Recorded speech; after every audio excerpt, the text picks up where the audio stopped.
is Landed in Leadership and Enlightenment, a podcast where the guests are exceptional humans that have faced their fears, pressed into their best selves, growing into a way they can help their communities, creating opportunities, and sharing their secrets and their tips that they learned along the way.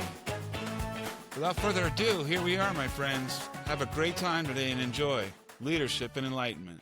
My friend, this is one of those ones I've been looking for a while. You and I, we had this amazing relationship that we started about 5 years ago. You and I have been running together for a while now. How are you doing today? I mean, I'm just great. I mean, Yeah. It's autumn, which I love. Yeah. And so it's getting a little cooler, which is not my favorite to be cold, but autumn kind of is like in between here in Michigan. I'm out of Michigan. So I love the full leaves, seasons and the the leaves. And beauty. yeah, everything is looking pretty outside. The leaves are changing already quite early this year, but Yeah. it's kind of, the weather's also strange. I mean, we have like 80-degree days coming up here in the middle of autumn. Interesting. Well, the Michigan has become the most popular place in the events industry in our team recently, obviously with our CEO moving up that way and you living around our friends. You and I had a chance to connect when we both got into our broker's business about 5 years ago. And I remember sitting at the Caribe Hilton in Puerto Rico, and you and I were having this magnanimous, this is our future story. And neither one of us could rub two sticks together or buy a drink for each other at the time. We were so broke. But we literally have made it through 5 years to get to where we're at. And, I realized like it's this internal strength that is within us that is the most interesting story, not necessarily the skill set of how we operate for our clients. And so I'm going to peel you back today because I want our audience to be able to hear how you got to where you're at today. And if you could just start, in your childhood, because where you grew up is such a departure from where people in the U.S. would see their lives growing up and end up in the same situation. I think it really makes a big difference. Right.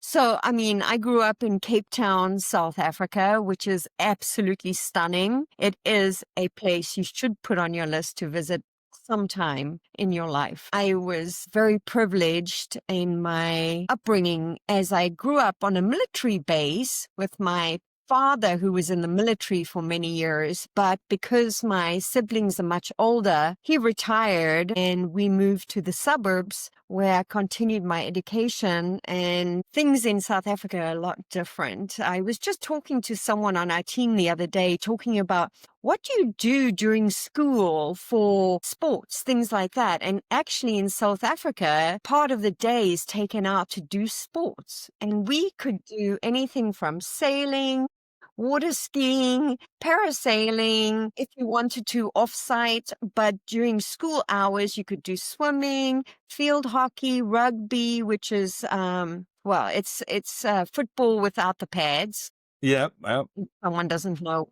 for those of you that don't know what rugby is. And, fun things like that. And so we did a lot of outdoor things, which were included in the school year, which I think is a little bit different to any of our American friends that are growing up here and going to school. I had a lovely childhood, just grew up in a middle-class family and always excelling. Even back then, I was excelling, trying to, just be the best person I could be kind to people and live my best life.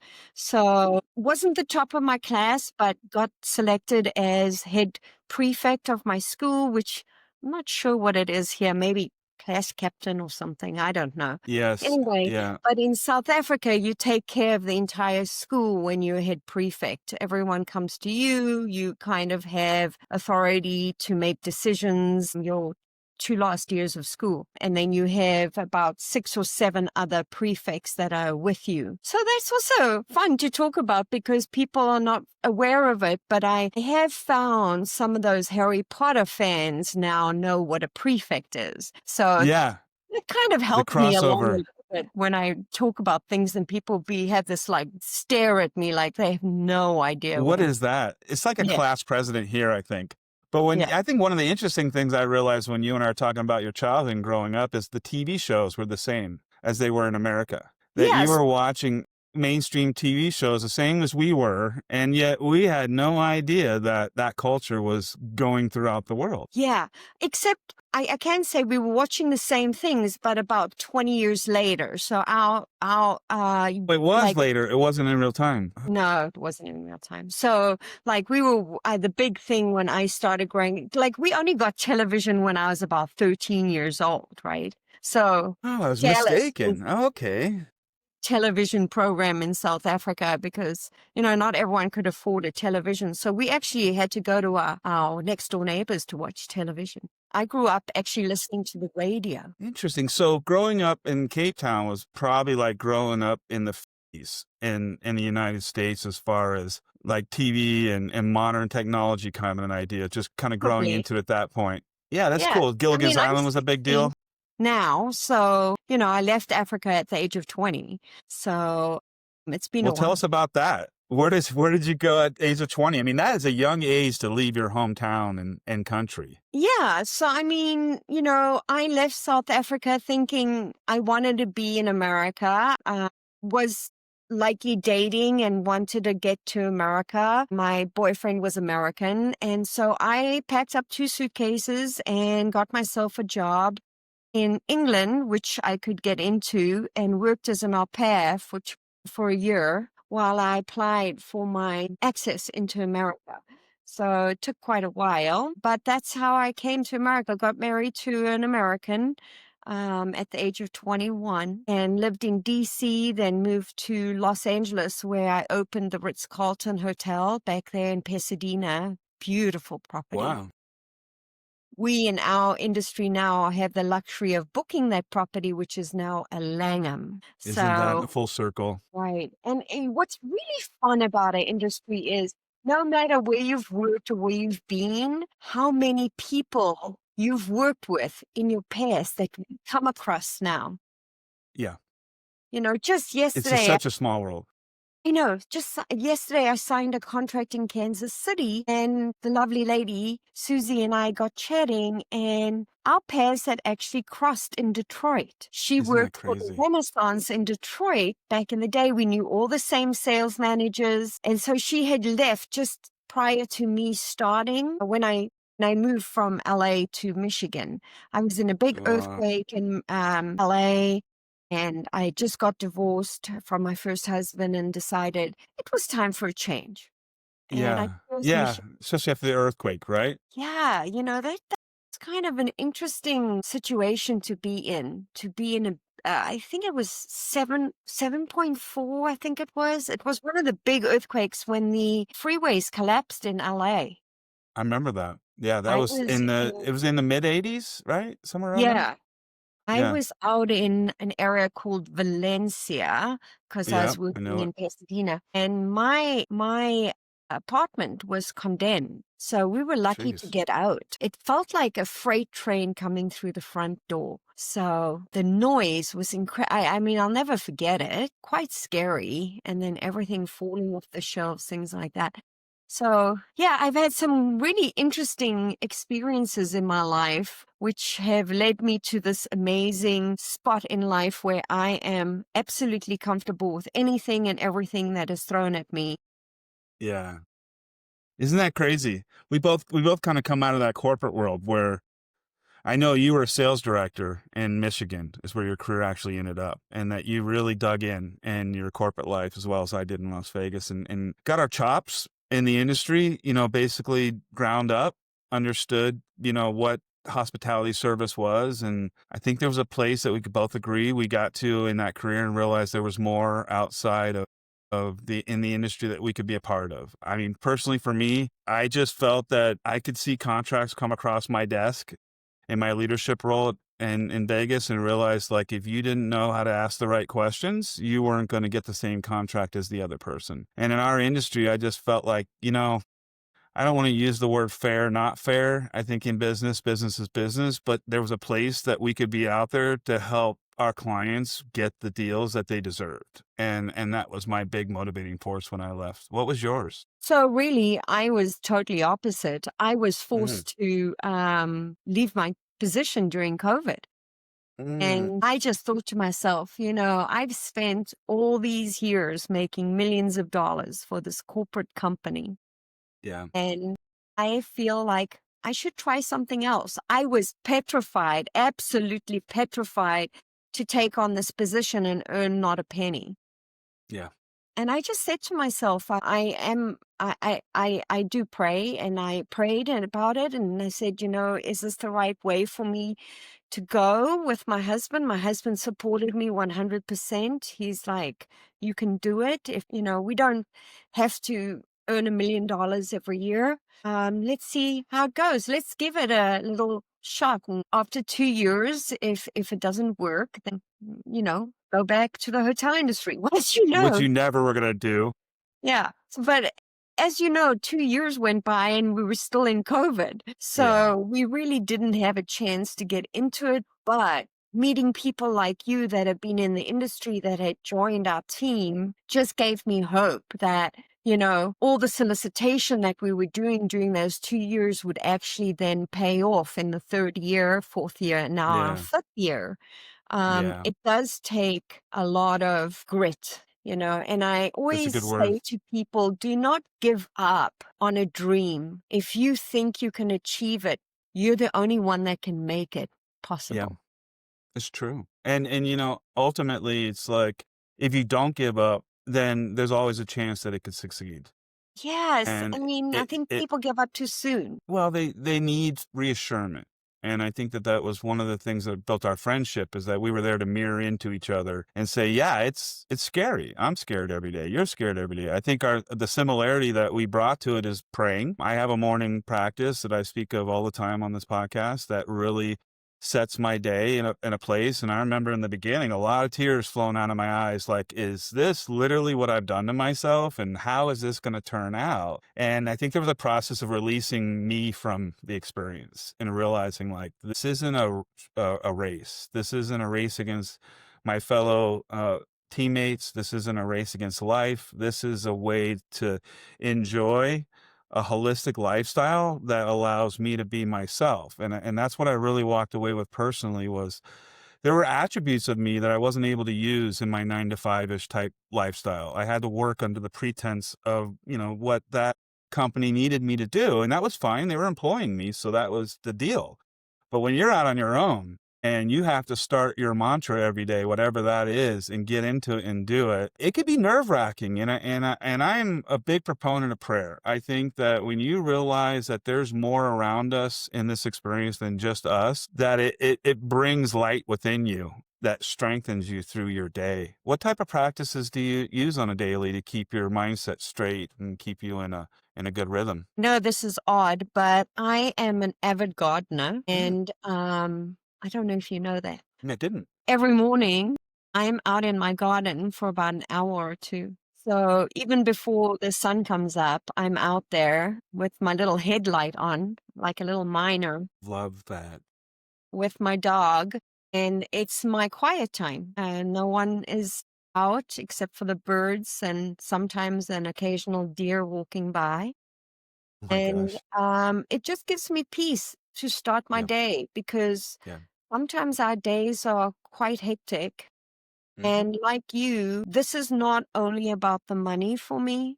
This is about having a true relationship with my clients, helping Hmm. them as much as I can, being as honest as I can with them about the pros and cons of what we're doing. Yeah. And it's not just about the money, although I have found that the more comfortable I am, the easier the contracts and the clients seem to be attracted to me. And I think it's the calmness that attracts people, and the confidence that you have knowing what we know from Yeah. the industry of hotel work. Yeah. Well, even as a person who employs yourself, right? There's this idea of the 5-year process and what does that mean? And I think, we could all make money. In the first couple of years, I made money and I had a style client that I didn't necessarily click in with in the lifestyle that I wanted to live with. They reminded me of the clients that I used to work with in the hotel side and I was disposable. And I realized like I'm not going to do this the rest of my life the same way. I'm going to reset and I'm going to involve myself with people like me that I enjoy as friends. And it slowed the process down a little bit because I tend to think in an abstract way, more of a 5%ers mindset, which means 5% of the industry is really only going to be attractive to me at that time. And I'm going to have to take a little more time to let the rest of the industry grow into why there's value in the way that I'm doing what I'm doing, instead of it flipping around where you're trying to make money to prove that you're actually doing something. And when you start to find that, I see it like the difference between like a flashlight when I was in my 9 to 5 job, which we all know was more like 6 to 10 at night, into the idea of this life, which is a spotlight. And you're just literally shining the spotlight now because you can be yourself. And one of the things that I enjoy that I never knew I was missing was my creative side. I love social media and the idea of posting and, this podcast is a passion project, this kind of thing, because for some reason, scratching that creative itch in me, it makes me feel like I'm my whole self in my day. And it gives me joy that I didn't used to have when I was crunching numbers, forecasting and looking at the bottom of a spreadsheet every day.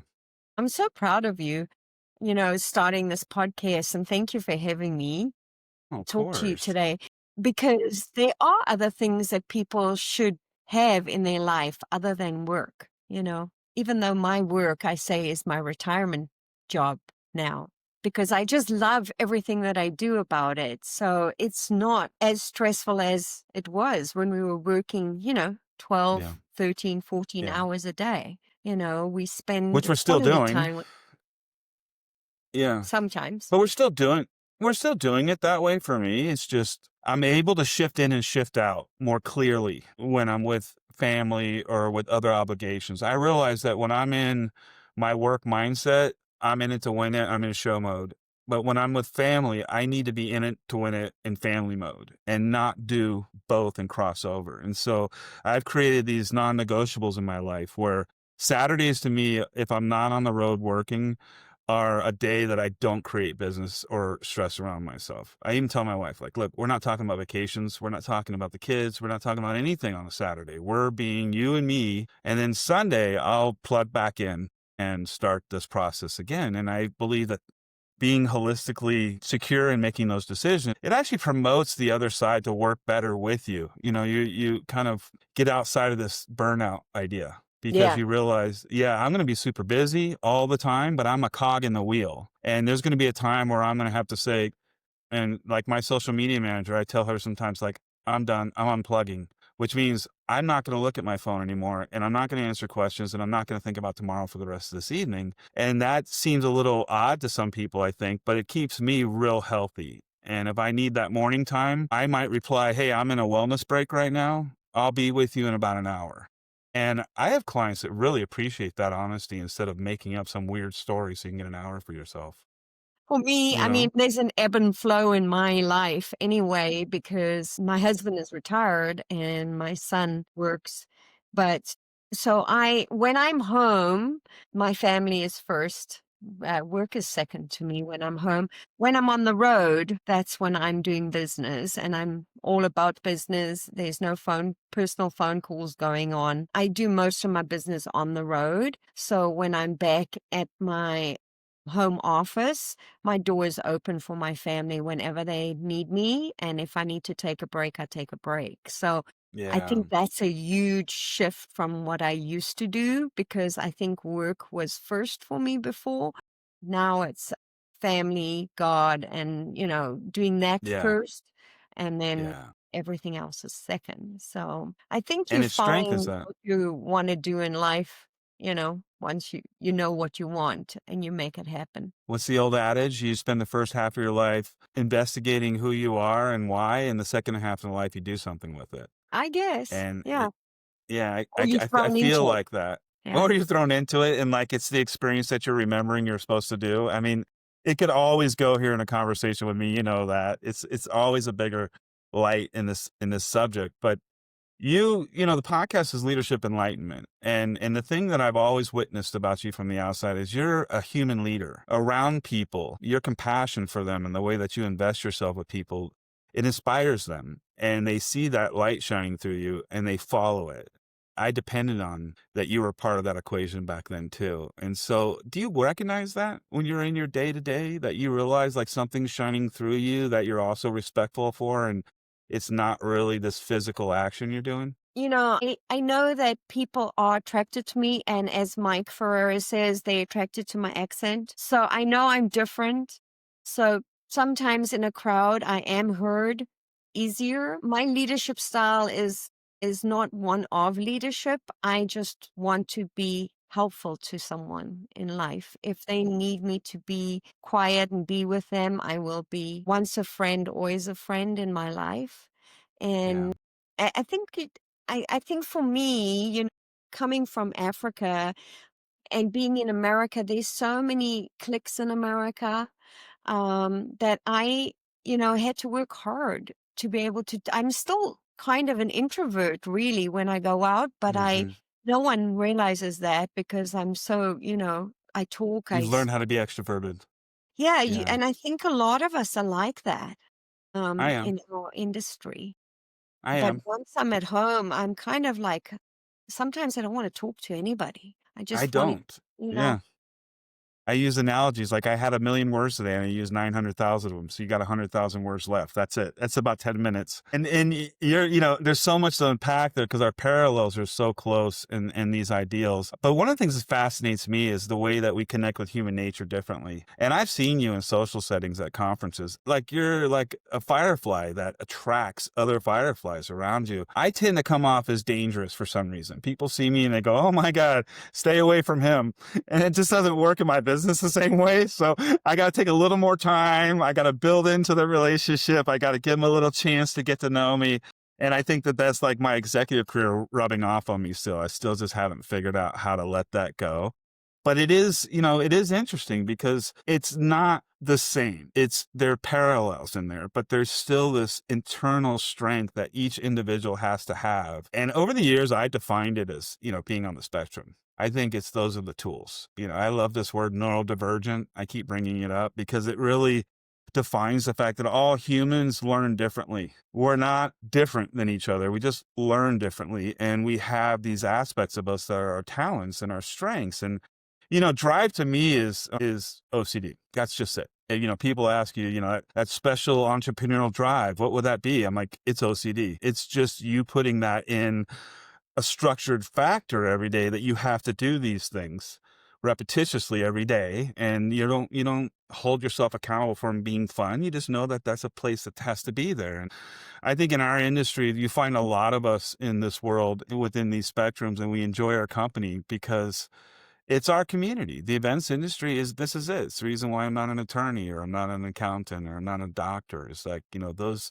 aspects of nature don't align with me naturally in my day to day or who I am as a human. And so I'm fascinated, like here we are in our own worlds as our own CEOs of our own companies. And, we had to grow into this place of leadership that we didn't need a team or people around us to tell us like, hey, you're doing good. We knew that we were going to have to grow into this and take our time and do it, but we found that place within ourselves that we could motivate ourselves and we could do what we needed to do without it being our spouse's problem as well or other representatives around us. And I don't know, that took me some time to figure out. In the beginning, I needed the team around me in a certain way. And now I feel like, we've all grown into this place that we can be ourselves. Is there anything in there unpacking that you found strategies in or ways that you approached the difference between where you're at now and when you were a director of sales and catering? I think you mentioned it. I think, we had structured life back in corporate, right? And now we have tried new things. I mean, even different ways of solicitation in our team. Throughout our team, we all talk. Some people are excellent at writing emails. Some people can talk to people on LinkedIn and get a new client. For me, I've learned that if I'm not in front of someone personally, I'm not doing anything. I'm not Mm, impactful at all. I have to have a personal bond with someone to feel connected to them and mhm. that's just how I build my market. I can talk to someone on the phone, it's not a problem, but I think everyone just has to find what their strength is Yeah. and listen to what your body is telling you, listen to what your mind is telling you. And whoever you have as a higher being, mine being God, talk to God and ask Him to show you the way. And then, Yeah. don't be disappointed if you fail. You're going to fail a million times. I Yeah. have. I've done Yeah. things incorrectly, but Yeah. it's how you deal with failure which makes you, That's the wisdom. That's from the wisdom. Yeah. And not being afraid of that fear, but seeing it as the driving force or the energy behind, who you are and what you do. And then I think also it's your environment that you can put yourself in a place that you can afford the adventure until the adventure starts to pay into your life. I think a lot of times the roadblocks are like, I can't afford to do that. And that's a fact. We all were in some place absolutely. where bills and raising family, where I had to get through that time frame. And I'm always a big fan of those that are raising kids and trying to be an entrepreneur at the same time. I know that's even like a tougher road than you and I went in. But one of the things I think that's really neat is the environment. And I happen to live on 5 acres in the middle of nowhere. I like to say it's really funny to most people to realize, like, I live an hour south of Reno. I have 4 neighbors and we're on collectively 30 acres. So like there's no grocery stores or, gas stations in my near vicinity. It takes 30 minutes to get there. I could spend probably 2 or 3 weeks out here working in my office and feel very motivated, but at some point I have to get out. I don't know why, but I need to get out on the road and I need to get into that airplane and I need to go to those other cities. And it brings me into this other vibration of life that I just absolutely adore. And I love to joke, like my biggest dream was always to go see the world. I had no idea that they would pay you to do it. I just thought you had to earn all this money. But when you're in the right lifestyle, holy smokes, you get to go see everything you want to see. And it's on somebody else's dime so that you can actually bring back the wisdom to your clients. And so I've become very attuned to this ideal of traveling and being at home and this relative term of, experiential learning, knowing that like when you go to these environments, the first conference I ever went to, I just felt so out of place. And I'm like, you just expect things to happen that aren't going to happen. You're going to have to really start to buy into the fact that you're in somebody else's world now and start to, realize like the learning is behind this uncomfortable place. It's not about fighting against it or complaining against it. It's about finding these things that you can do differently. And I become a good traveler. I've changed my diet. I've done things on the road differently than I used to maintain my energy. And I know that when I get home, there's a process of releasing and then engaging again with my home. And all that took a little time to figure out and not feel anxious in the middle of it. Are there any tips that you use in that world when you're traveling to keep things settled in for you when it gets a little overwhelming and you've been back to back for a week or two? I know that you've taken group travel and to the next level, when Yeah. you've been out there. So, I mean, I'm like you, travel is my life. And as I said, I like personal connections. So I try and do at least 2 trips a year, a month. And I do about 5 to 6 international trips a year. But when I travel, the first thing I do is, prior to leaving, I do not sleep before I get on a plane. Usually international flights are in the afternoon.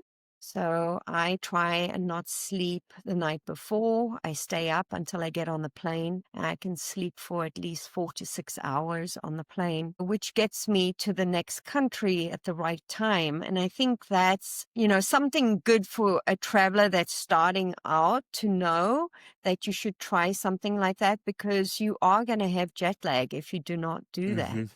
Yeah. I also do not change. I do not change my watch at all, ever. I use my cell phone for the local time, but my watch on my arm stays at the time that I'm in for Michigan. And I really look at the phone when I time on my phone when I'm traveling internationally. I think mindset is a huge win for people. If you can get into that work at the right time and not feel tired, because if you're still thinking that you're on Yeah. Michigan time and you're in Italy, which I'll be in next week, you're going to be tired and you're not going to be Yeah. able to be present for Yeah. your meetings, things like that. The time schedule and not sleeping prior to leaving are great tips. I don't know if you can do that, I but know. I'm gonna take you up on the time one. I haven't thought about that. And I do get anxious when I'm on the road and I can't automatically do the time zone. It starts to create anxiety within me. Like, I don't know where I'm at or what time this meeting is. And then I start to spin into white noise, which this is the point. Something as simple as having the correct time on your wrist all the time would alleviate this stress. And there's small tips, but they really work. I tend to travel like a camel. I'll sleep dramatically 4 days before I leave for a couple days. I'll sleep like 11 or 12 hours where somebody's like, how do you do that? And then like you, the day before I leave, I won't sleep. But something happens in that when I get there. And I've also witnessed that when I'm on the road, I don't really sleep. I don't rest. It's like a nap every night. So after about 10 days of that, it really starts to roll itself on me. And I have to be conscious about, what my diet is, and my morning routine is still intact every day. And I'm meditating and things of this nature to bring it in place. I think one of the biggest lessons that I'm still learning, and I know somebody's going to hear this out there and laugh his butt off, is that when you're traveling for work, it's not a vacation. And I tended to do both at the same time. And being a guy in the business for 30 years and never getting out to see the world, I just couldn't help myself. But I'm starting to settle in now and realize like there's good times to take a personal trip and really enjoy the heck out of it. And then work trips is, it's a work trip. You're going to have to find some balance in that idea. I mean, for my trips, I'm basically looking at different countries for my clients, helping other MME brokers if they have questions about different countries that I've been to, Yeah. and establishing relationships with the CVBs in different countries and hotels in different countries. It's amazing how our network has grown over the last 5 years that we've been together. I know we did the introduction of someone in Amsterdam that now lives in New York, Dion. I know, Dion, yep. Wonderful gentleman. But there's so many like that. And I think MME has a really great platform where we use social media a lot. And we do reach so many people in the industry. And we're always sharing our tips, not only with each other, but with our clients. And like you said, just a small tip sometimes can change someone's life, Yeah.